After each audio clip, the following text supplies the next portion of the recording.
Mais dis donc, je suis épatée de cette présentation. On est dans un contexte de réindustrialisation, on parle de robotisation. Alors c'est vrai que l'industrie, c'est un univers qui est vrai, qui est pragmatique, qui est exigeant. Cet ADN-là, RPO, ça fait des merveilles quand tu arrives en entreprise. Tous nos sites se digitalisent et donc on est dans une mouvance d'industrie 4.0. Ton plus beau recrutement, ou au contraire une bourde?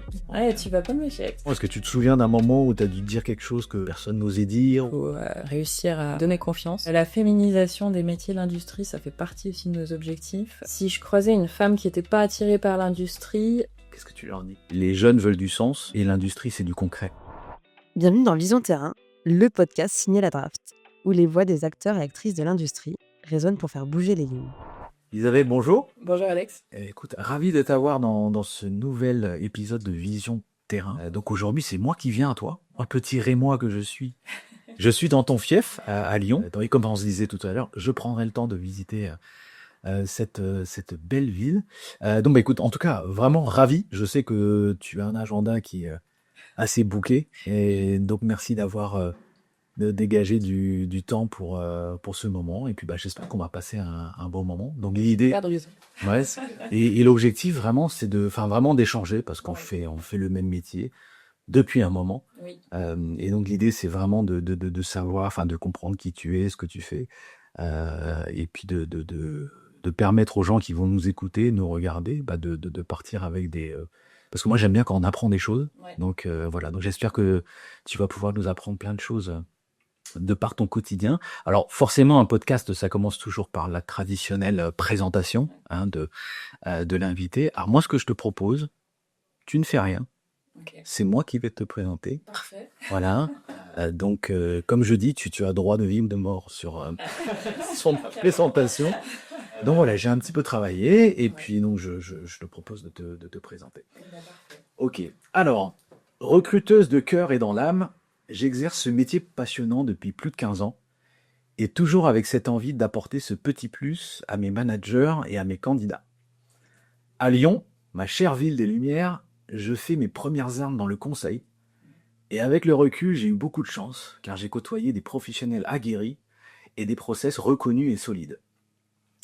Au gré de belles rencontres tout au long de ma carrière, je me perfectionne, j'apprends de mes erreurs, je grandis, et je me découvre même dans le temps un certain leadership que je ne me soupçonnais pas. Ravi et surprise de me surprendre. Aujourd'hui, je m'épanouis dans le secteur de l'industrie, car il m'apporte ce que je recherche profondément, des relations franches et sincères avec des gens pragmatiques, des projets de recrutement engageants qui challenge en continu ma curiosité et ma résilience, et bien sûr de belles réussites collectives. Même avec ma longue expérience, le recrutement reste toujours pour moi un livre ouvert, car rien n'est acquis, il y aura toujours à apprendre, et de belles histoires continuent de s'écrire tous les jours. Bonjour à toutes et tous, je suis Isabelle Dupont. Mais dis donc, je suis épatée de cette présentation.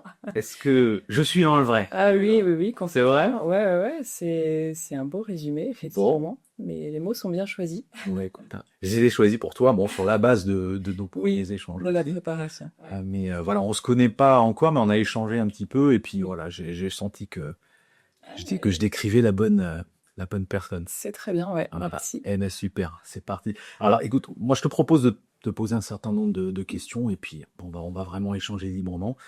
Donc déjà, peux-tu nous dire à l'instant T, donc qui tu es, ce que tu fais et où tu le fais? Ok. Donc, je suis Isabelle Dupont, comme tu l'as dit. Je suis responsable recrutement et mobilité au sein du groupe SEB. Donc, groupe SEB, grand groupe international avec des origines françaises. Ouais. Et donc, le siège du groupe est à Lyon, à côté de Lyon, à Écully. Et je fais partie d'une équipe Talent Acquisition qui a été créée il y a presque 4 ans maintenant. Ok. Donc, j'ai atterri dans le groupe au moment où l'équipe s'est créée. En fait, on a monté l'équipe ensemble avec mon ancienne manager qui n'est plus là aujourd'hui dans l'équipe. Mais en tout cas, voilà, on a tout construit vraiment de zéro, ou quasiment. Et donc, aujourd'hui, mon rôle, c'est d'accompagner les managers et les RH dans leur process de recrutement, que ce soit sur la partie opérationnelle comme sur tout ce qui va être accompagnement, conseil, marque employeur, etc. D'accord. J'ai un périmètre métier qui m'est dédié puisqu'on est plusieurs dans l'équipe et moi j'interviens sur les métiers de l'industrie. Vous êtes combien de personnes? Alors on est 3 responsables recrutement et mobilité On a un responsable relations école, une responsable jeunes talents, donc tout ce qui va être les programmes internationaux, notamment les graduate programmes du groupe, et une chargée de relations école. Voilà, plus D'accord. manager. Donc une équipe complète et complémentaire. Ouais, Du coup. tout à fait. Ouais. Alors après, les effectifs ont évolué en fonction aussi des périodes et des charges de travail qu'on avait, mais globalement, C'est le noyau dur. voilà, c'est ça. Ok. Donc l'industrie principalement, la supply, les achats et tout ce qui va être le développement aussi du D de R&D qui se trouve sur nos sites. Donc ça a du sens aussi que j'ai ces recrutements-là puisque voilà, j'interviens pour l'industrie au global. D'accord. Et tu es sur un scope national, Oui, international? ouais, c'est la France pour l'instant, Pour l'instant, d'accord. ce qui représente quand même une bonne charge de travail. Mais l'objectif à plus long terme, je le souhaite, c'est de créer des ponts aussi avec l'international, puisqu'on a alors oui, bien sûr, on est présent dans 150 pays, donc avec des équipes qui sont de taille variée. Ok. Mais on a des pays où on a aussi des équipes talent acquisition, donc l'idée c'est de renforcer un peu ce tissu et ce réseau de talent acquisition d'un groupe. D'accord. Ah, c'est vrai avant notre échange, le groupe SEB, forcément, je connais, on a tous grandi, tous et tous grandi avec les publicités, l'électroménager, etc. Mais quand j'ai découvert, enfin cet été, lorsqu'on a échangé, je savais pas que SEB faisait autant de croissance externe, donc beaucoup de marques enfin dans le giron de SEB. Du coup, tu peux nous en dire un petit peu? Ouais, bien sûr. Bah, c'est une remarque que j'ai à peu près tous les jours de tous les candidats que j'ai. Désolé pour la question. Non, mais du coup, ça confirme le fait qu'effectivement, Groupe Seb est connu de par certaines marques, mais l'ampleur du groupe est bien souvent sous-estimée. Donc, on a 45 marques, effectivement. Donc, ça représente beaucoup de pays. Je disais 150 pays. On a 50 sites industriels et plateformes logistiques dans le monde.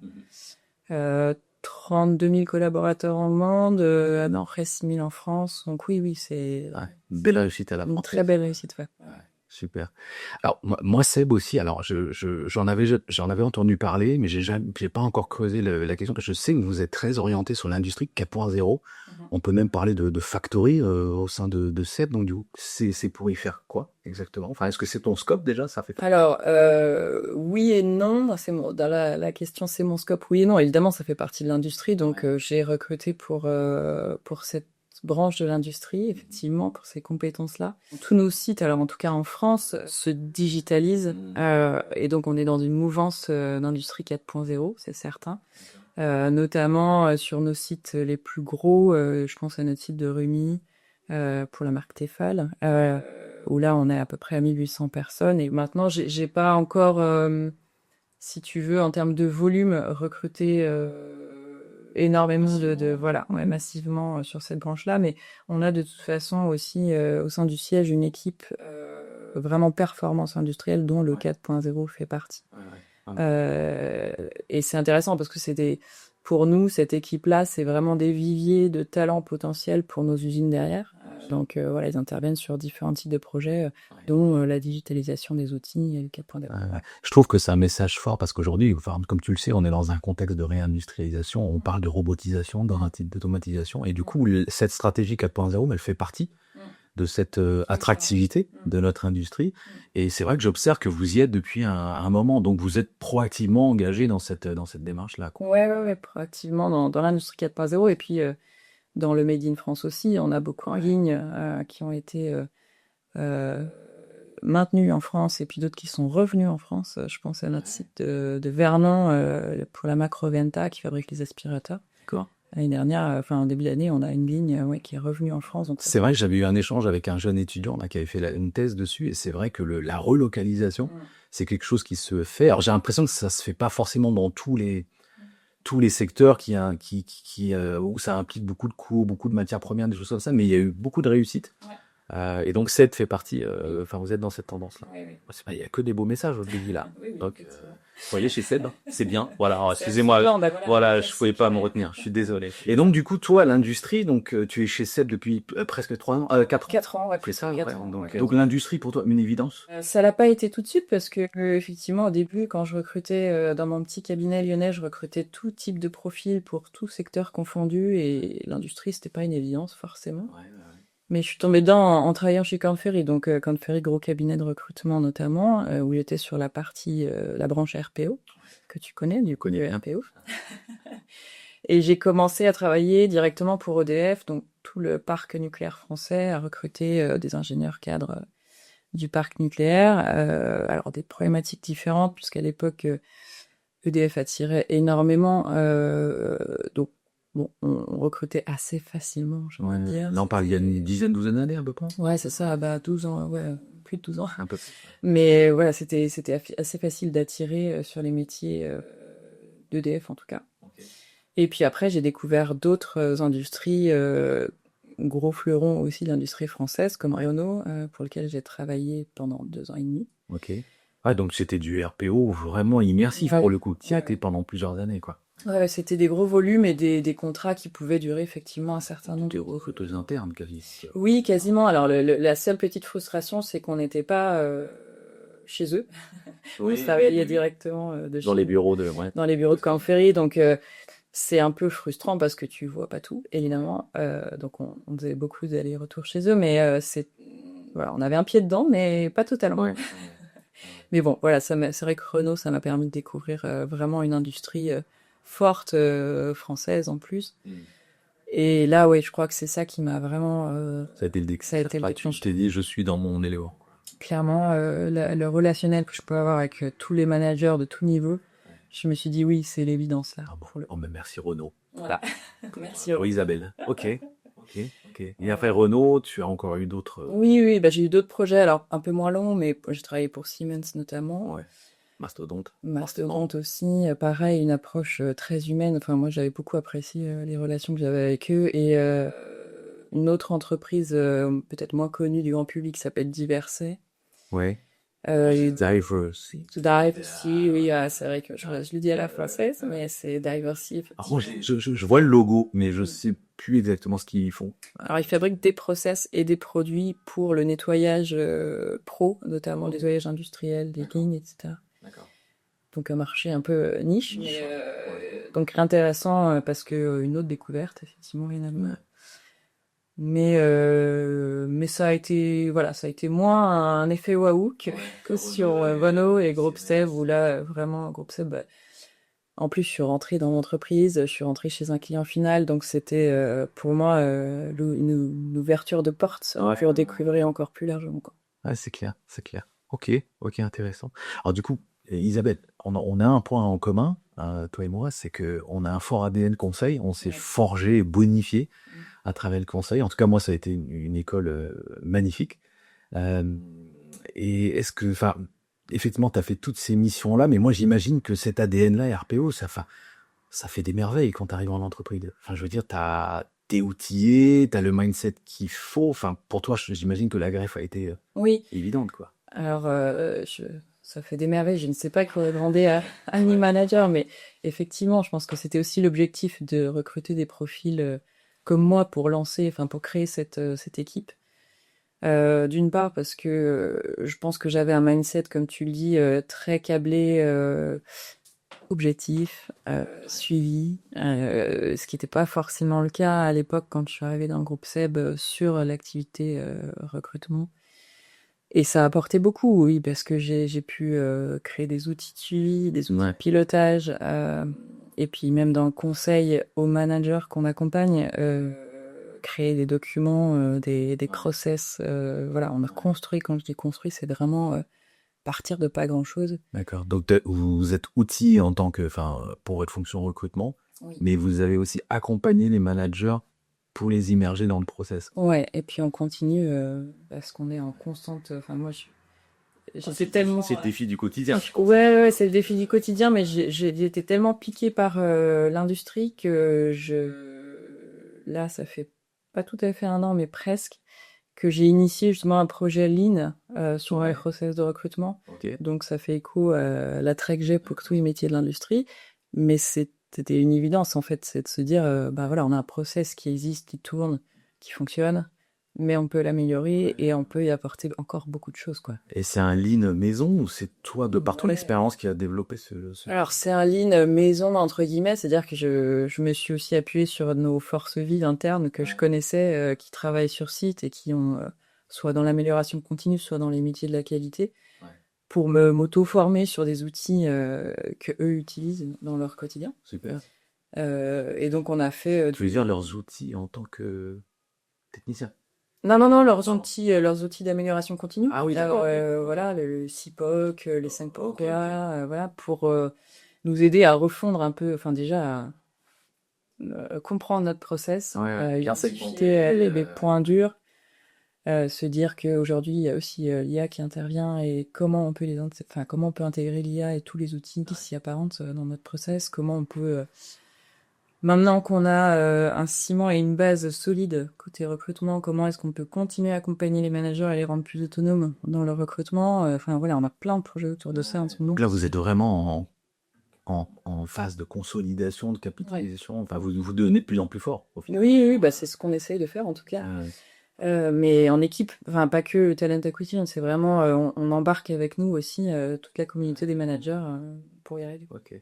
Bon, en tout cas, on sent que t'es dedans. Hein. Ah bah je suis pas si bien faire, ouais. Okay. C'est sûr. Parfait, ok. Alors moi, effectivement, si je reviens un peu sur le RPO, parce que bon, c'est aussi le point commun qu'on a, mais t'as fait 10 ans, c'est ça? Et j'ai fait 10 ans tout pile, ouais, chez Corn Ferry. Chez Corn Ferry, donc qui t'ont offert cette pluralité de missions. Qu'est-ce que tu as apprécié dans ce modèle et qu'est-ce qui, selon toi, fait le succès d'une mission RPO?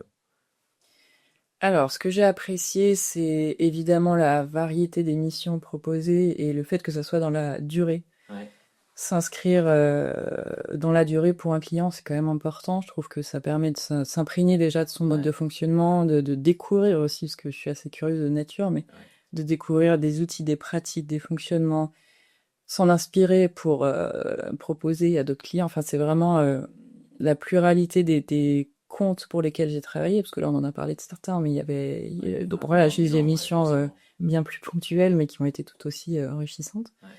Donc c'est cette diversité, la force de frappe aussi du cabinet Corn Ferry, parce que très clairement c'est un gros cabinet américain qui est lui aussi très outillé, qui a des process, qui peut proposer à ses clients et qui peut accompagner ses clients. Donc le côté conseil était vraiment présent. Ouais. D'ailleurs, quand tu arrives dans un groupe comme Corn, j'imagine t'es pris en main en termes de formation. Enfin, je sais pas si est-ce qu'ils vous émergent dans des cas pratiques, est-ce que vous, je sais pas, une sorte de buddy onboarding, des choses comme ça. Enfin, comment tu as été? Alors à l'époque, ça fait longtemps, mais oui, on a suivi des formations. Effectivement, on est très accompagnés. On a des meetings auxquels c'est du volontariat, hein, mais on peut participer très régulièrement sur des sujets divers et variés, des thématiques RH, donc ça, on est assez suivi. Je me souviens pas d'avoir eu, quand je suis arrivée, un accompagnement très très poussé. J'étais immergée directement dans notre RPO EDF, qui était un gros client à l'époque pour la branche RPO. Et je pense que la difficulté aussi pour l'équipe de Lyon, c'est qu'on était assez loin du siège, enfin loin, c'était Paris, hein, ça va. Mais on était à distance et difficile de se sentir totalement immergé dans le quotidien. Parce que il y avait des équipes des membres de l'équipe de Corn aussi qui étaient sur Paris, j'imagine. Ah bah le siège est à Paris, effectivement, donc je sais plus combien on était à l'époque au siège, mais je voudrais pas dire de bêtises, mais il y avait un gros effectif à Paris. À Lyon, on était très peu nombreux. On était principalement constitué de l'équipe RPO. Sur Lyon, voilà. Ok. C'était combien? Ça devait être une sacrée équipe. Alors oui, on était une dizaine quand même. Ouais, quand même. Donc pour un client, c'est pas mal. Ah, c'est pas mal, ouais. Ouais, puis sachant qu'en plus, c'est des missions long-termistes. Oui. Donc ça permet de s'immerger. Et donc là, j'imagine qu'au quotidien, c'est les managers t'ont rapidement identifié, tu as construit cette confiance. Enfin, moi, j'ai l'impression que le RPO, enfin pour le particulier aussi, ça passe par ça. C'est gagner on en parlait encore tout à l'heure avec mes deux consultantes. C'est cette confiance, cette légitimité, cette curiosité. Je pense que les managers sont intéressés à ce qu'on s'intéresse à eux. Oui. Déjà, et ensuite ils nous font confiance, ils nous le rendent bien en nous disant ok, bon bah toi tu m'as compris, Maintenant, toi, tu es recruteuse, recruteur. Maintenant, voilà, explique-moi ce que tu fais. Et la synergie se construit tout doucement, quoi. C'est ça, c'est qu'en fait, c'est pas toujours évident d'arriver avec la casquette de prestataire, parce que on est prestataire. Bah oui, il faut le dire. Quelquefois, il y a un peu de rétention d'informations, au départ en tout cas. Donc effectivement, comme tu dis, il faut réussir à donner confiance et être identifié comme l'experte en recrutement qui va être là pour, sur un temps donné, aider à passer un cap. Là, en l'occurrence, c'était parce qu'il y avait des recrutements volumiques liés à la pyramide des âges qui faisait qu'il y avait une nécessité de recruter en volume. Mais finalement, ouais, comme tu dis, je pense que la confiance est vite acquise. Alors déjà parce que ça rassure de savoir qu'il y a Corn Ferry derrière, dans mon cas en tout cas. Et que... Ouais, tu sais que t'es backupé par une team, quoi. Exactement. Et puis, comme tu dis, quand on s'intéresse au métier, quand on fait des visites de site... T'en as fait beaucoup, d'ailleurs? Alors, pas autant que j'aurais aimé, Ouais. parce que on n'a jamais trop le temps et ça nécessite quand même de se déplacer. Oui, j'ai visité des sites, c'était nécessaire pour EDF par exemple, les sites nucléaires, j'en ai visité pas mal, c'est hyper impressionnant. Ouais. Et là, tu te dis, oui, effectivement, je n'imaginais pas ce qu'il pouvait y avoir derrière un site, enfin, dans un site nucléaire.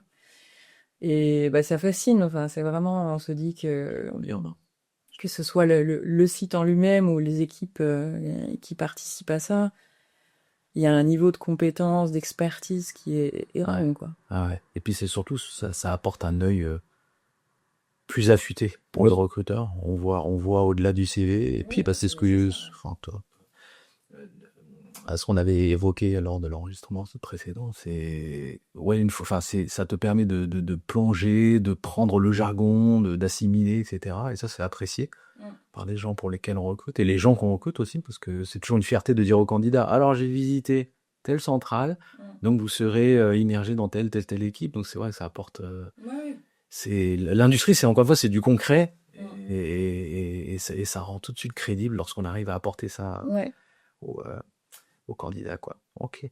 Alors moi, de par les informations que tu m'avais aussi transmises, alors c'est vrai que l'industrie, c'est un univers, comme tu le disais, qui est vrai, qui est pragmatique, qui est exigeant, qui est rugueux, parfois, disons-le, hein. Donc, tu m'avais dit que tu aimais cette franchise de terrain, mais est-ce que cette franchise, parfois, elle finit pas par, je sais pas, blesser ou, tu vois, comment dire? Toi, comment tu gères les moments où cette franchise peut peut-être se transformer en dureté? Enfin, est-ce que t'as déjà vécu des cas où, comme ça? Oui, j'en ai vécu, oui, évidemment. Après, c'est de l'individuel, c'est des histoires de personnes. J'en ferai pas une généralité, vraiment.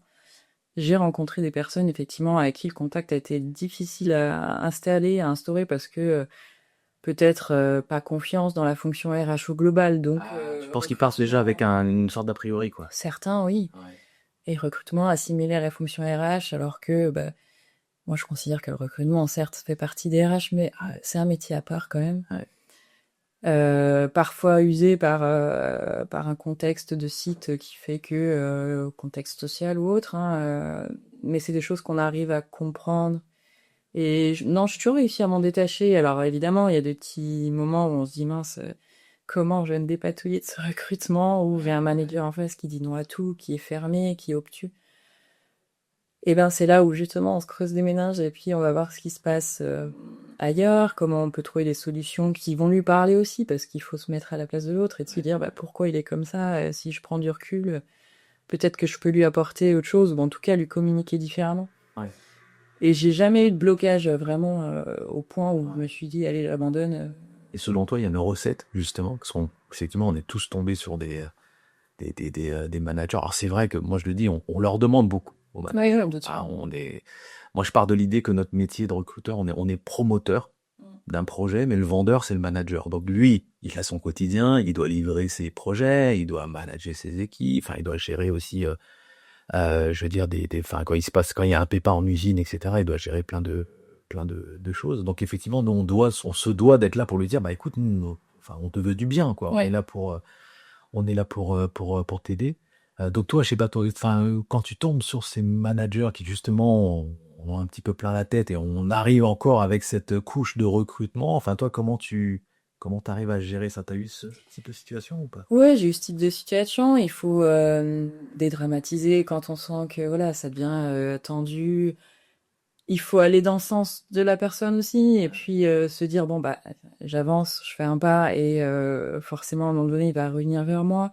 Il n'y a pas de recette, comme tu me posais la question, non, il n'y a pas de recette miracle. C'est vraiment, c'est de la connexion, enfin c'est l'humain quoi. Ouais, c'est une histoire de personne, et en fonction de qui t'es en face, tu vas t'adapter, et enfin en tout cas il va falloir pour y arriver. Bah, c'est clair. Mais non, globalement, je suis assez satisfaite des contacts que j'ai pu avoir, où j'ai jamais eu de point de blocage trop compliqué. Ouais, on a tous vécu cette situation. Ouais, mais tu m'as dit que le recrutement était urgent. Ouais, mais pas le temps. Donc, Oui, lâche-moi. c'est ça, c'est du quotidien. Et c'est peut-être que aussi avec le recul et l'expérience qu'on a, on arrive à s'en détacher plus facilement, parce qu'évidemment, ça me serait arrivé en début de carrière, où je l'aurais pas pris de la même manière. Moi, je pense que ça passe par l'empathie et la capacité à poser les choses. Oui, Tu vois, en disant, voilà, je sais que t'en as plein la tête, je te laisse. clairement. Voilà, je reviens à un moment où tu es. Ouais, tu cas, un peu mort, c'est ce que je... Mais je te comprends. Voilà. Tu vois. Mais comprends-moi aussi. Bon, après, on demande toujours de l'empathie mutuelle, mais voilà. Après, c'est ça qui fait la force de notre métier de recruteur aussi, quoi. La franchise, elle a parfois un prix, je trouve. C'est que on dit au manager parfois qu'il se trompe, on dit à un candidat qu'il n'est pas prêt ou qu'il s'est raté dans son entretien, ou on dit à une direction qu'il faut revoir sa stratégie. Toi, pour toi, c'est quoi le vrai courage RH slash recrutement? Est-ce que tu te souviens d'un moment où tu as dû dire quelque chose que personne n'osait dire, ou enfin, tu vois, ce genre de situation? Oui, il y en a. Bah, c'est vrai que ça nécessite un courage d'être recruteur. Pour moi, c'est un métier courageux. Ouais, ouais, ouais. Bah, enfin, enfin, que ce soit vis-à-vis de l'entreprise ou des candidats, il y a toujours un moment où tu es obligé d'être courageux. Ah ouais. Euh, et c'est vrai que par rapport au... Enfin, j'essaie de revenir en arrière sur des expériences passées, de trouver un exemple de courage, mais ne serait-ce que, oui, d'aller à l'encontre d'une décision d'un manager ou d'un RH, parce que, bon, en fonction des strates de décision dans le process, les RH peuvent intervenir aussi. En disant non, moi je suis pas d'accord, en fait, ce candidat-là, je le trouve pas pertinent pour telle et telle raison, et arriver à défendre sa position. Et oui, ça m'est arrivé d'arriver à défendre un candidat qui, à la base, n'était pas du tout envisagé. Ouais. Et là, on se dit, ouais, c'est cool. Et puis, ce qui est intéressant, c'est surtout pour la suite, Ouais. l'intégration, voilà, comment ça se passe. Et au final, on a toujours des retours positifs en nous disant, bah, t'as bien fait de pousser, parce que le mec, effectivement, on l'avait pas identifié comme ça, mais on est quand même... Il y a du satisfait, sens. quoi. Ouais. Ton conseil, enfin, apporter du sens, quoi. Oui. Ok. Intéressant. Et alors, tu parlais tout à l'heure de suivi, de process, etc. Alors, c'est vrai qu'aujourd'hui, on est dans un monde où souvent les délais se raccourcissent, tout est traqué via des KPIs. Est-ce qu'on risque pas de transformer notre métier de recruteur en technicien de process plutôt qu'en partenaire humain, je dirais? Et toi, t'arrives à garder cet équilibre entre performance et humanité, si je disais? Ouais, c'est une bonne question, parce qu'effectivement, moi j'ai constaté en arrivant dans le groupe que certaines personnes étaient un peu réfractaires à ce changement, parce que Ouais. pas du tout habituées à avoir des process aussi cadrés, avec des timings entre chaque process à respecter, avec des objectifs en place, ouais. nécessaires. On avait un volume tel à gérer que pour atteindre les objectifs qu'on avait fixés, il fallait entre chaque étape du process, par exemple, on a des timings à respecter. Alors ça commence quand ce tracking? C'est-à-dire que tu times même ton sourcing, ta gestion, Ça, réponse à annonce. logiquement, tout ça est traqué. Alors après, dans les faits, évidemment, on a de la souplesse. C'est juste que le process, il est mis en place tel quel pour que ça donne une trame et une possibilité voilà, de suivre certains indicateurs. Ça commence à partir du moment où on nous fait part de la demande de poste dès l'ouverture. Ah ouais. Le poste est ouvert, boum. Il y a le chronomètre. Ouais, c'est ça déjà. Il faut contacter le manager, on a un timing qui est donné pour faire le brief. Une fois que le brief est fait, on rédige l'annonce. Et pareil, on a une échéance pour rédiger l'annonce. Ouais, vraiment du lean, quoi, pour le coup. Oui. Et comme une fois, je te dis, vu le volume qu'on a, c'était nécessaire. Et en même temps, c'est pas applicable à la lettre tout le temps. Oui, Il faut oui, pas se bien sûr, leurrer, c'est bien quelque sûr. chose qui est... Ouais. C'est toujours cette question de Peut-être imprégné du cadre, en tout cas, voilà, de ce process-là, quoi. être agile dans un cadre. Ouais. C'est vraiment le mot d'ordre, mais c'est tout à fait ça. Très juste, très Ouais. juste. Donc oui, ça nécessite d'avoir ce cadre-là tout en étant agile. Et ta question de départ, c'était est-ce que tu penses pas qu'on perd l'humanité? Ouais, ça aussi ça. Non, je ne pense pas, parce que moi j'ai constaté quand même qu'en essayant de gagner du temps sur certaines choses, donc par exemple en transformant un process, en mettant des outils digitaux, on passait plus de temps qualitatif avec le candidat, plus de temps d'accompagnement avec le manager, Ouais. plus de temps de compréhension des enjeux avec les RH. Donc au final, certes, on met en place des objectifs, des KPIs qui sont pas forcément à la base très identifiés côté RH, mais en même temps, le recrutement c'est un enjeu business Bien sûr. ultra stratégique. Oui, d'accord. Donc il faut le faire. Et pour moi, ça libère du temps à plein d'autres choses. Et notamment, prendre du temps qualitatif. Et je le dis souvent parce que là, on est en train d'implémenter des outils d'IA, par exemple, pour de la prise de notes en entretien. Donc là, tous les recruteurs sont équipés. Pas encore, on est sur une phase pilote, on est en train de développer ça. Ils font il y a des outils de folie Ah oui, sur le marché. On a fait un gros benchmark parce que j'ai eu la chance d'être accompagnée par un alternant l'année dernière qui était très attiré par le sujet et comme moi ça fait partie de mes objectifs, je l'ai accompagné là-dessus. Donc gros benchmark, effectivement, il existe beaucoup d'outils qui semblent hyper puissants. Maintenant, il y en a tellement que c'est difficile aussi d'identifier celui qui correspond à ton besoin à l'instant T.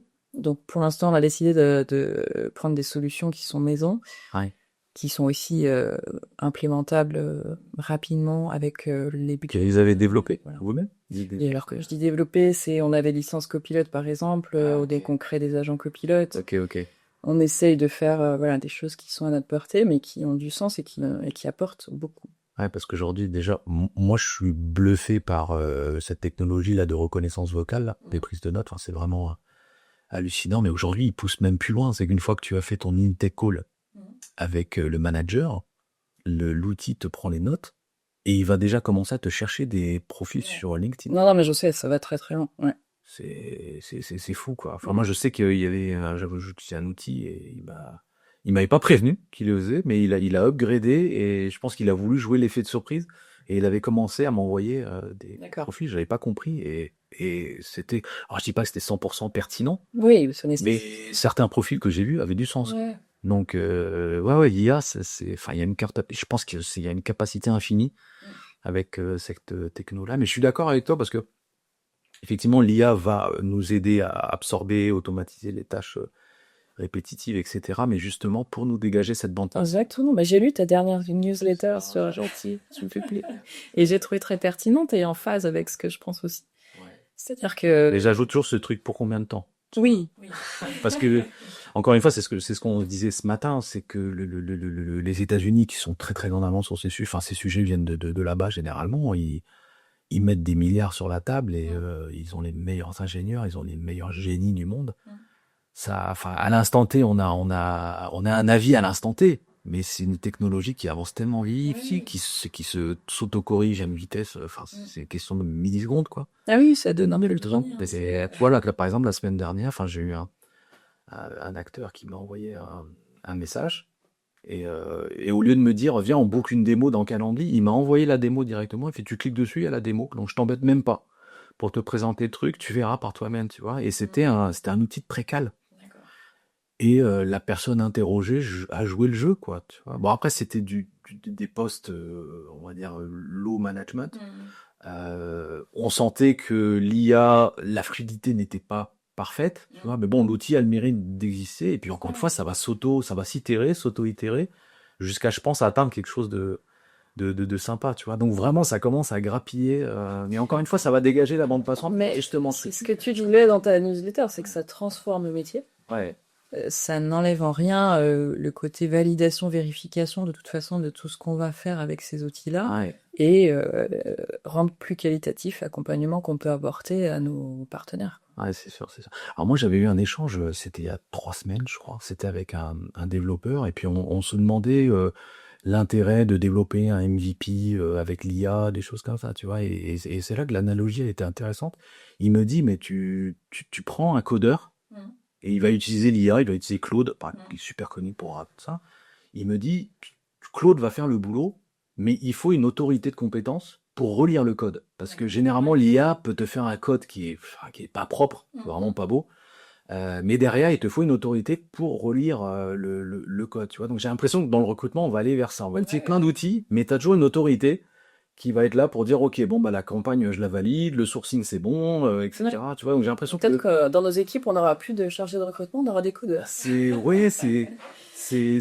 cool, quoi. Donc ouais, j'ai l'impression que ouais, ça va remettre, les experts vraiment, au centre du village. Donc, ouais, donc toi et moi, voilà, on va survivre, hein. Ben oui, évidemment. On peut survivre et puis on va s'adapter. Ouais, ouais, ouais. Donc, ouais, bon, en tout cas, à suivre. Mais c'est vrai que l'IA, c'est assez, c'est aussi inquiétant que bluffant, quoi. Ouais. Ok. Alors, je te replonge un peu dans tes souvenirs, mais est-ce que tu peux me parler de, je sais pas, ton plus beau recrutement ou au contraire une bourde qui t'a fait grandir? Enfin, je veux dire, on en a tous eu. Non, je vois pas. C'est bon. Non, alors, bah, plus beau recrutement, il y en a eu quand même pas mal, hein, des Ouais. chouettes Ou recrutements. vraiment tu t'es dit, j'ai donné. Et Ouais, alors, bah, j'ai un exemple en tête qui est pas si lointain que ça. J'étais déjà dans le groupe Seb. Et bah, nous, on a des sites de production qui sont dans des localisations qui sont pas toujours très attractives, comme beaucoup dans l'industrie. vous êtes en Auvergne-Rhône-Alpes? Toute la France, toute la France. Sinon, on a 2 sites en Normandie, on a un site à Ah oui. Lourdes, on a un site Ah ouais. Rémy. Donc gros maillage national, gros Ouais. niveau national. Ouais, et puis il y a un site qui se trouve en Mayenne, pour ceux qui connaissent, la Mayenne, la ville de Mayenne, où coule la rivière Mayenne. J'ai lu. Voilà. Et donc, c'est un site où, bah, clairement, on a du mal à attirer quel que soit le poste. Ouais, de par la Localisation principalement, hein. Et j'ai réussi à recruter un responsable qualité site en très peu de temps, avec un niveau d'exigence attendu qui était juste énorme, comme sur la plupart Ouais, des faut que je recrutements. compte les cases et tu l'amènes dans la Mayenne, quoi. Voilà. Ok. Donc, là. À recruter quelqu'un que j'avais identifié sur LinkedIn qui lui faisait de la prestation. D'accord, il était ok, un des J'ai réussi à convaincre de discuter un peu plus et de voir comment on peut avancer. Et oui, ce qui est génial, c'est que ça s'est fait très vite et que bah, tout le monde est allé dans mon sens parce qu'ils ont bien vu le potentiel de la personne. Et ce qui est encore plus génial, c'est que j'ai eu les retours quelques mois après, à la fin de sa période d'essai, et que transformé et tout soit bien. et en plus, ce que j'apprécie, c'est que lui est revenu vers moi quelques mois plus tard, après son intégration, hein, pour me remercier, pour me dire que c'était génial. Et c'est vrai qu'avec la distance que je peux avoir sur les sites, j'ai pas toujours le retour des candidats que je recrute. Ouais. Le lien se coupe un petit peu forcément parce qu'ils sont happés par leur quotidien. Toi aussi, t'es happé par ton côté. Voilà. Et le suivi se fait plutôt par la partie RH. Et c'est là que quand on a les retours des candidats. Qui appelle sa recrue. Ça fait plaisir. Ouais. Tant que la boucle est bouclée. Ouais. Bah, bravo. Donc il y est là. Il est là. Enfin, jusqu'à nouvel ordre, oui. Ok, bon, super. Et puis un recrutement moins bien passé. Ouais, tu vas pas me lâcher avec ça. Moi j'ai envie, moi aussi, trop des peu. Non, mais si. T'avais pas la peine. Non, mais alors, c'est pas forcément des recrutements ratés, mais c'est surtout peut-être des moments Une déception, quelque chose. Ouais, des déceptions ou des choses que j'avais pas identifiées et qui du coup se sont révélées soit sur les derniers entretiens, soit carrément en poste. Évidemment, ça fait jamais plaisir quand un candidat que t'as recruté arrête sa période d'essai, soit lui arrête sa période d'essai, tu te dis bon, c'est qu'il y a un truc. Alors je suis pas toute seule, je prends pas toute la responsabilité du process, mais quand même. De vrais flops, j'en ai sûrement, hein, évidemment, mais j'en ai pas qui me viennent en tête là comme ça. Après, c'était plus des difficultés liées à la compréhension d'exigences de certains clients que j'avais, notamment dans ma première expérience. D'accord. Où je pense que j'ai pas vraiment réussi les recrutements avec eux parce que je ne comprenais pas, j'arrivais pas à comprendre ce qu'ils voulaient, quoi. D'accord. D'accord. Ou est-ce qu'ils étaient clairs dans ce qu'ils voulaient aussi? Certainement, il y avait un peu des deux, mais oui, quand les choses changent chaque fois que tu les appelles ou que donc il y a des critères qui sont pas très. Pas pire que ça quand même. Ouais. Donc, ok, ok. Bon, écoute, hein, on a tous vécu ça. Euh, alors pour toi, un bon recruteur, une bonne recruteuse, il ou elle doit avoir quoi sous le capot? Surtout en cette période, on va dire, incertaine, où on parle de réindustrialisation, de talents pénuriques. Toi, ton focus, tu le mets sur quoi? Pour un bon tiers.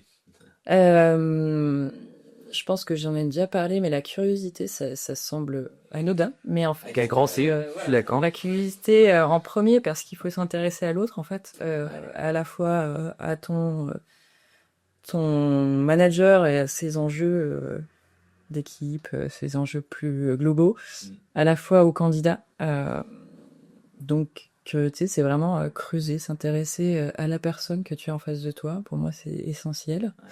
Curiosité par rapport, on en parle depuis tout à l'heure, mais aux outils, comment je vais aller identifier les profils qu'il me faut. Bon, moi j'ai commencé dans le recrutement, je pense comme toi, avec des outils qui n'étaient pas à la hauteur de ce qu'on a aujourd'hui. Donc Ouais. Ouais, on a vu l'avènement de beaucoup de choses, ouais. voilà, on n'avait pas LinkedIn recruteur. Non. Donc Easy Search, c'est comme ça. ouais, voilà, il y a des supérieurs qui pas. Déjà, on avait Viadeo. Ouais, c'est ça. C'est un viaduc au départ. Oui. Et après, Viadeo. Mais bon, bref, donc on a aussi, je pense, développé une curiosité pour les outils de recherche, de sourcing, etc. Alors, que peut-être qui s'est un peu, de mon point de vue, qui a un peu disparu, en tout cas avec LinkedIn Recruiter. Quand tu as une licence LinkedIn Recruiter, tu t'embêtes plus à chercher, ou moins, en tout cas, à aller chercher ailleurs. Car, il y a d'autres job boards qu'on consulte aussi. Mais avant, oui, on faisait de la recherche booléenne sur Google avec des tonnes de trucs, d'outils plugués dessus. Ça, clairement, je pense qu'on le fait moins, mais ça nécessite quand même une curiosité de se dire, ok, sortie de LinkedIn Recruiter, comment je vais faire pour m'en sortir? J'arrive pas à trouver. Ah, ils sont arrivés avec une telle puissance de frappe. Ouais. Et puis un monopole, hein, ces 10-15 dernières années. Et puis c'est vrai que le modèle, il est juste bluffant, quoi. Oui. Les gens vont s'inscrire d'eux-mêmes. Ah, je veux dire tout. Et puis c'est en continu. Les jeunes diplômés arrivent, ils savent que c'est la vitrine professionnelle. Donc ils ont attendu d'en avoir des dizaines de millions. Ils ont sorti leur base de données. Enfin moi j'avais fait une convention en Californie. Enfin c'est un show. C'est juste fou ce qu'ils font, quoi. Alors là ils ont sorti de l'IA, mais j'ai pas encore testé. Oui, on a testé. Il y a quelques fonctionnalités qui sont intéressantes. Ouais. Je pense que ça va être encore plus poussé dans quelques temps, mais C'est quoi? C'est des séquences de messages, des adaptations? oui, c'est ça. C'est principalement lié quand même au message, mais aussi à la recherche de profils. Ok. Ça te pousse encore plus les profils les plus adaptés à ton besoin. Tu peux directement mettre ta fiche de poste. Il te scanne et va te... Ah, ça, je suis curieux. C'est vrai que Non, bah c'est assez dingue quand même. Ouais, mais je suis curieux Parce que moi, je suis un ancien. Moi, je fais tout à la mano. Ouais, j'avoue que j'ai beau avoir un attrait particulier pour l'IA. Ouais. Moi, mes messages, je les fais encore à la main. J'ai une trame, évidemment, mais... Après, on peut les faire relire par l'IA pour améliorer certaines formules. Mais c'est vrai que moi, j'ai toujours ce plaisir de faire des recherches booléennes, mon or, mon n, mon guillemet. Et je fais tout le temps à la mano. C'est vrai, moi, je fais souvent du peer sourcing avec mes consultants. Et lorsqu'ils sont en difficulté sur des missions, je leur dis, bah viens, on prend 30 minutes. Et c'est vrai qu'ils ont ce réflexe d'utiliser les tags. Tu sais, c'est des tags, tout le monde s'enregistre avec des tags. Et moi, je leur dis, ben moi, je fais pas ça. Donc, moi, je fais comme ça. Et bon, après, ça génère des résultats. Et je leur dis, bah voilà, si sur la première page, tu as envie de tous les appeler, c'est que la recherche est bonne. Et c'est le plaisir du truc à la mano, quoi. Tu vois. Et parfois, je me trompe dans l'orthographe. Et parfois, c'est un petit peu au petit bonheur la chance. En fait, t'as la personne, justement, qui a mal orthographié. Et tu te retrouves encore avec 2-3 profils.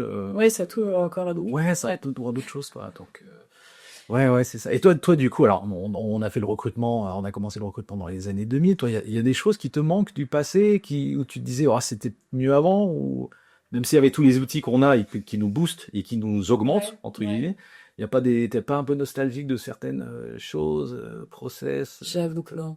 Non. Franchement, On est dans la belle avec unité. mon temps et je trouve ça bien, vraiment. Ok. Non, quand t'envoyais aux clients les dossiers papier de 50 pages, ça me manque pas, tu vois. C'est vrai, ça. Il me Ça semble que peut ça se fait encore, manquer. hein. Dans le top exécutif, je crois que ça se fait encore. Oui, certainement, mais bon. Ouais, ouais. Et pour revenir sur ta question précédente, il y a effectivement la curiosité. Je pense qu'il y a de la persévérance aussi. Quand on est recruteur, persévérance, remise en question. Voilà, bon, puis après, tout le côté humain dont on a parlé avant, l'empathie, Ouais. on est d'accord. Mais Et je pense que les gens ne voient pas ce qu'on fait. non, Enfin, moi, quand je t'entends, je sens que on parle de déception, de franchise, de machin. On est quand même très axé sur l'émotionnel, je trouve. Et les gens ne voient pas que parfois, ça peut nous ronger quand même. Tu vois, je suis déjà parti, je suis déjà parti un week-end en me disant, purée, mais lui, est-ce qu'il va signer? Il devait signer vendredi, il faut que je me tape le week-end de charge mentale pour me dire s'il va signer lundi ou mardi. Enfin, tu vois, Ah oui, c'est tous les jours, on a des ascenseurs émotionnels. C'est dès qu'ils se désistent. On était sûr de nous et puis finalement, on nous le dézingue en dernière étape. Ouais. C'est ça. Donc, oui, donc vous voyez pas. Le travail de long, on subit. Mais bon, c'est ce que je dis. Je pense que ce métier-là, il est fait pour des gens qui sont bien dans leur pompe, tu vois, qui sont capables de mettre leur ego de côté, parce que le métier demande de l'empathie. On est sur des relations bipartites, tripartites, parfois plus. Donc ouais, il faut vraiment qu'on soit ultra flexible. Je trouve dans ce métier-là. Mais bon, c'est cette complexité qui fait que C'est riche aussi. que c'est riche et qu'on continue de le faire, quoi. Donc, et toi, alors comment tu décris ton job à ton entourage? Enfin, tu parles un peu de ton quotidien dans ton truc privé ou c'est pour le pro, c'est Si. Ah non, j'en parle souvent, parce que déjà, je suis quelqu'un d'assez passionné. Donc, vrai que dès que j'ai de nouvelles idées, j'en donc à table, hop, voilà. Alors aujourd'hui, qu'est-ce qu'on mangeait sur le nouvel outil que j'ai implémenté. Oui, non, j'en parle. Alors, tout dépend à qui. Les personnes qui sont aujourd'hui dans le monde du travail, qui vont comprendre mon métier, bah, évidemment, j'aurai plus de facilité à expliquer. Et puis, des personnes de la génération supérieure qui sont plus dans l'emploi, bah, c'est plus compliqué. Mais oui, j'en parle ouvertement. Mais à la maison, oui, j'en parle avec mon mari, bon, qui est lui très intéressé par notamment les outils d'IA, par toutes les idées que je peux avoir chaque jour, et du coup on s'encourage mutuellement, même s'il fait pas du tout le même métier que moi, mais ça on en parle tout le monde. Ah, c'est top, c'est top. Ouais. Ok. Donc tu disais que tu utilisais l'IA, donc ça s'implémente doucement, mais du coup vous regardez des outils de sourcing, ou tu regardes, enfin chaque brique du métier, tu regardes toi ce qui peut correspondre. Enfin c'est toi qui fais la veille aussi. Oui, alors oui, mon alternant m'a bien aidé sur la veille, effectivement, et le benchmark. J'ai toujours fait de la veille, et encore plus depuis que je suis chez Groupe Seb. Sur quels que soient les outils et les méthodes et les process, je suis assez alerte, notamment via mon réseau LinkedIn, hein, clairement, en allant écouter des webinars. RGAG, ça. Je suis allée écouter celui où tu as participé, je crois que c'était vendredi, avec Hélène Lee. Enfin, tu participais en tant que... Ah oui, j'ai écouté, ouais. Du coup, j'ai participé aussi. Je me suis dit, allez, je vais écouter. Ah, t'as bien vu, tiens. Ouais, bah j'écoutais, mais j'aime bien, participer à des webinaires, enfin en tout cas écouter des webinaires, me renseigner sur comment font les autres. Je trouve que je n'ai pas assez le temps de le faire, mais ça quotidien. Tu devrais peut-être en hoster un toi-même, hein. Ouais. Ça peut être super intéressant. Oui. Et toi, du coup, dans cette myriade de podcasts qui peut exister, toi, est-ce qu'il y a un podcast, enfin, où tu te dis, ouais, il y a quelque chose que j'aimerais bien voir, quoi, mais je l'ai pas encore vu, tu vois. Où tu penses qu'il y a assez de contenu. Oh, il y a quand même pas mal de contenu. Je pense que j'ai pas du tout balayé encore l'ensemble de ce qui était à ma disposition. Et puis une fois que t'as pris le temps d'écouter des webinaires, il y a aussi des podcasts derrière à aller écouter, et ça prend du temps. Il faut s'investir dans cette démarche-là. Donc je m'y investis, mais je pense que j'ai absolument pas fait le tour. Mais ce que je veux dire, c'est que j'ai une notion de veille de toute façon qui est assez présente. Et donc pour revenir sur les outils de l'IA, oui, on a fait un benchmark, on a identifié effectivement en fonction de chacune de nos étapes de process où est-ce que ce serait pertinent d'implémenter et comment. Alors, la base de base, c'est qu'on a un ATS qui malheureusement n'est pas à la hauteur de nos attentes. Donc déjà, d'une part, il faudrait qu'on change d'ATS. Déjà. Et ça, c'est un projet qui a été reporté plusieurs fois et qui l'est encore. Donc pour l'instant, j'ai envie de dire, il faut déjà traiter la base. Ouais. Mais en tout cas, ça ne nous empêche pas d'identifier des solutions, d'avoir testé des solutions. Tu parlais tout à l'heure de solutions qui poussent des profils. On a aussi fait des tests avec des IA qui faisaient les entretiens à distance. Les précaires. Effectivement, ouais, précaires. C'est pertinent, hein, c'est vraiment c'est bluffant. Mais toujours pareil, il faut aussi être prêt, pas que nous, mais le groupe. Ouais, à embrasser la technologie. Voilà. Ça se En travaille. tout cas, l'équipe TIE est totalement open. Hein. Nous, on est au taquet. Ouais, je pense que on a réussi à insuffler ça auprès de tout le monde dans l'équipe. Alors, il y en a qui utilisent plus ou moins, qui pratiquent plus ou moins régulièrement, mais en tout cas, chacun a conscience que c'est important. Je pense qu'aujourd'hui, on peut pas se permettre de passer à côté. C'est un game changer. Je suis désolé, je fais des anglicismes, mais moi, j'avais une question aussi. Alors chez Seb, du coup, comment est perçue votre fonction? Parce que, je trouve que vous avez une belle latitude dans vos projets, les outils, les réflexions. Est-ce que vous les faites aussi avec les managers, avec la direction? Comment Alors, on fait partie déjà d'une équipe plus large, Talent et Learning. Et donc, on a notre équipe Talent Acquisition, on a l'équipe Talent Management, qui s'occupe justement des parcours de carrière. On a un suivi, un accompagnement des mobilités, puisqu'on a quasiment un poste sur 2 qui est pourvu par de la mobilité. C'est quand même quelque chose qui est assez ancré dans le groupe. 50% de vos postes sont pourvus par mobilité. C'est un super ratio. C'est immense, c'est énorme. Ok. Donc on a cette équipe-là et puis l'équipe Learning. Donc on a une grosse équipe formation aussi. On fait tous partie de la même équipe. Et donc on a une responsable qui gère cette équipe. Le groupe SEB en général donne assez de latitude à ses équipes, quel que soit le métier, pour proposer des choses. Vraiment, ça fait partie de la culture du groupe. Le côté entrepreneur, il est vraiment là. Alors, ça veut pas dire que tu pourras tout mettre en place, hein, on est d'accord. Mais en tout cas, en général, on te laisse l'opportunité de proposer des solutions, d'apporter des choses. Donc ça, vraiment, j'adore l'idée, quoi. Une forte culture d'intrapreneuriat. Donc vous avez le droit ils prennent en compte. Complètement. Donc après, il faut avoir identifié dans le groupe les personnes qui pourront aussi soutenir ton projet et aller le vendre plus haut. Ok. Et en général, on y arrive. Ça veut pas dire encore une fois que ça sera fait tout de suite dans l'immédiat. Et souvent, il y a aussi des contextes de frise, de budget qui sont pas au rendez-vous. Donc, on reporte. Mais on a fait un pas, on a avancé, on a étudié la question. Et ça, c'est l'essentiel, en fait. C'est génial. Parce que ça va au-delà du scope du recrutement. C'est-à-dire que tu as des idées, il faut influencer, il faut mobiliser les bonnes personnes, etc. On sort du cadre classique. Oui, c'est ce qui me plaît. Je pense que c'est aussi pour ça que je reste dans la fonction recrutement aujourd'hui. C'est que j'ai trouvé l'équilibre qui m'anime et qui m'épanouit dans mon quotidien. D'avoir à la fois le côté, on va dire, plus opérationnel, même si j'aime pas trop ce mot, du recrutement, mais aussi la capacité et la possibilité de pouvoir travailler sur des sujets de fond, des projets et d'être écouté. Et voilà. De toute façon, c'est les projets qui animent les gens. Hein, sinon, on s'en va ou on se plaint. Mais en tout cas, écoute, chapeau. Hein. Franchement, je connaissais pas le groupe Seb et ça fait des belles choses. Et en plus, c'est un groupe français, donc ce qui ne gâche rien. Ok. Alors, je vais te poser 2 questions en mode un peu si ça t'arrivait. Donc, si tu croises des jeunes potentiels, des femmes qui t'ont tapé dans l'œil et qui disent ne pas être attirées par l'industrie, qu'est-ce que tu leur dis? C'est une bonne question parce que c'est un sujet qui est vraiment au cœur de nos enjeux. La féminisation des métiers de l'industrie, ça fait partie aussi de nos objectifs. Si je croisais une femme qui n'était pas attirée par l'industrie, déjà je lui parlerais de ce que peut être le quotidien dans l'industrie et puis des belles réussites. Preuve sociale. Voilà, exactement. Montrer des exemples. Nous, il y a quelques modèles dans le groupe de femmes dans l'industrie qui sont assez exemplaires de parcours de carrière assez dingue. Donc déjà, se baser peut-être aussi sur ces exemples-là. Super.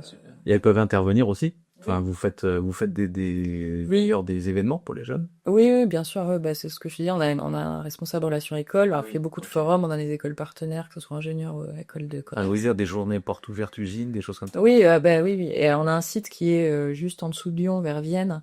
Le site Calor, qui fabrique notamment les fers à repasser, les centrales de vapeur, etc. Et c'est un peu le site sur lequel on va pouvoir emmener facilement justement des jeunes parce qu'on est à proximité de Lyon. Donc oui, ça nous arrive très très souvent.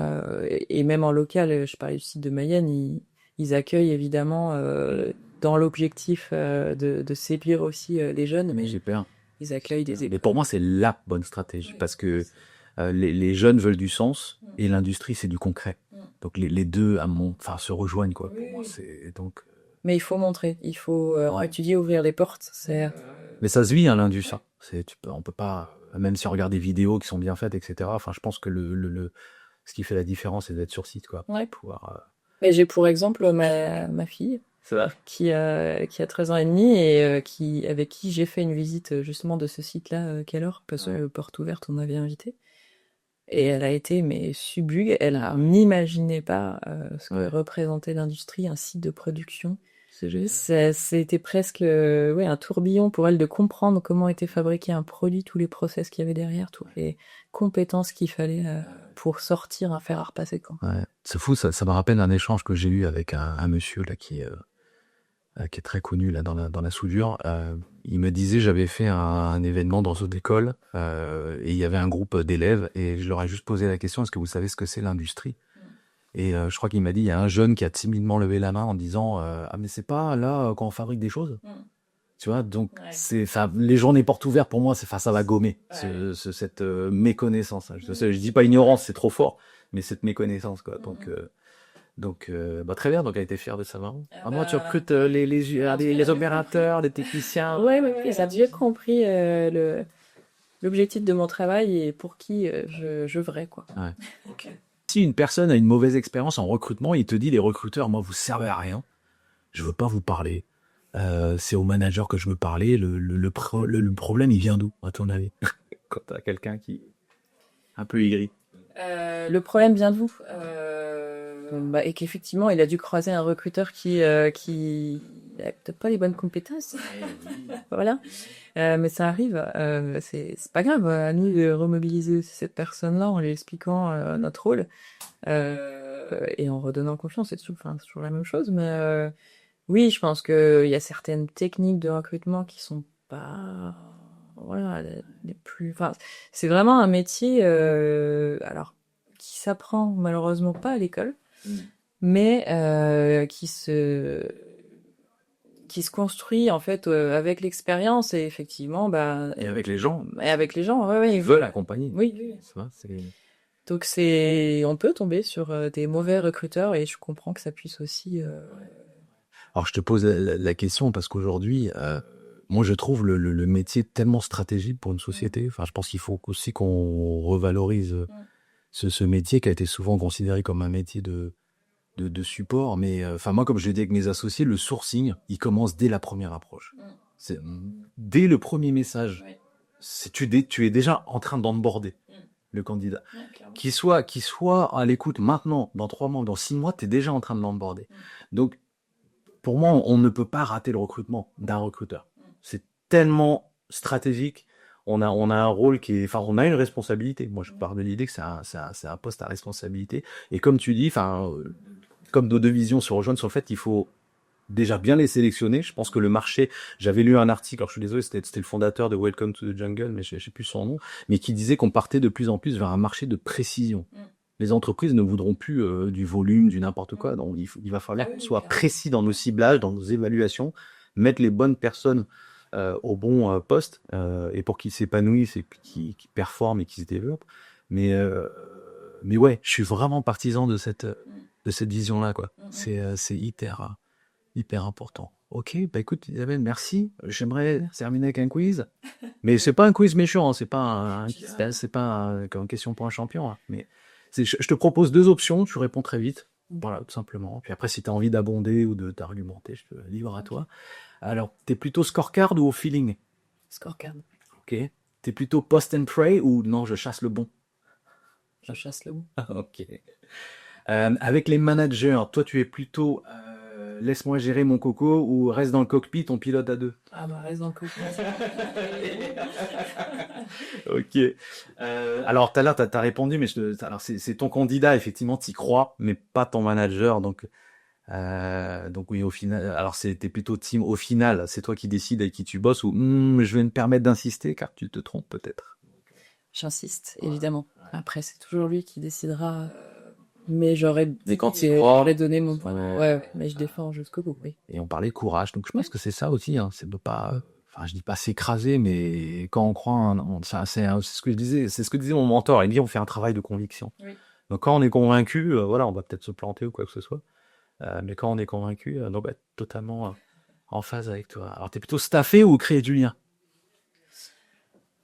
Ah, c'est dur comme question. Dans quel sens Tu staffes, enfin c'est une rec, une requisition, c'est tu staffes et c'est fait, ou c'est plutôt. Ah, ouais. C'est les deux, hein. C'est les deux de se placer. Je te sens hésiter, je me suis dit que. Ouais, c'est les deux. Ça dépend pour. Enfin, il faut staffer et puis tu crées du lien quand même. Ouais. Comme moi, c'est les deux. Ouais. Ah, ok. Fais du vivier. Toi, t'es plutôt 5 recrutements solides ou 10 recrutements qui vivra verra? 5 recrutements, oui. Ok. Et puis dernière question, donc tu représentes les gens ou la direction? Ça dépend des moments, mais les gens quand même toujours parce que c'est la base du métier. C'est le capital humain qui fait l'entreprise et qui fait la croissance. Bah écoute, totalement en phase. Bah écoute, qu'est-ce que je peux te souhaiter pour la suite? Ben, encore de belles années dans le groupe Seb. Ouais, donc là, t'y es, hein. Ouais. T'es ancré. Je le dis, j'ai pas forcément envie de partir. Ok. Donc voilà, des belles années à pouvoir implémenter encore d'autres choses. Ouais, plein de projets. Ouais, plein de projets. Puis faire de la veille et puis Ouais. augmenter l'efficacité, la performance de ta fonction. Exact. Super. Alors moi, c'est une question que je pose parce que moi, j'adore la musique. Je pose toujours la question parce que je crée une playlist au fur et à mesure de mes podcasts. Mais toi, quel morceau te donne la pêche? Enfin, je veux dire, quand t'as passé une sale journée ou quand t'as envie de te repump it up, tu vois. Don't Stop Me Now. De Queen. Oui, Super. Super. à fond dans la voiture. C'est vrai? Ah, génial. Ben, écoute, je note. Et ça Ouais. fera partie de la... Mais je crois que c'est un point commun, la musique qu'on a effectivement sur Paris. Mais Ouais. Moi, c'est vrai, je suis à fond, quoi. Je suis à fond. Donc, écoute, merci. J'ai passé un excellent moment. ben, moi aussi. Elisabeth. C'est pour Puis l'invitation. merci pour l'invitation. Enfin, merci d'avoir accepté, pardon, l'invitation. Et puis voilà, j'espère qu'on se recroise. Ouais, à très vite. Ah, Ouais, merci. Merci, Isabelle. À bientôt, au revoir.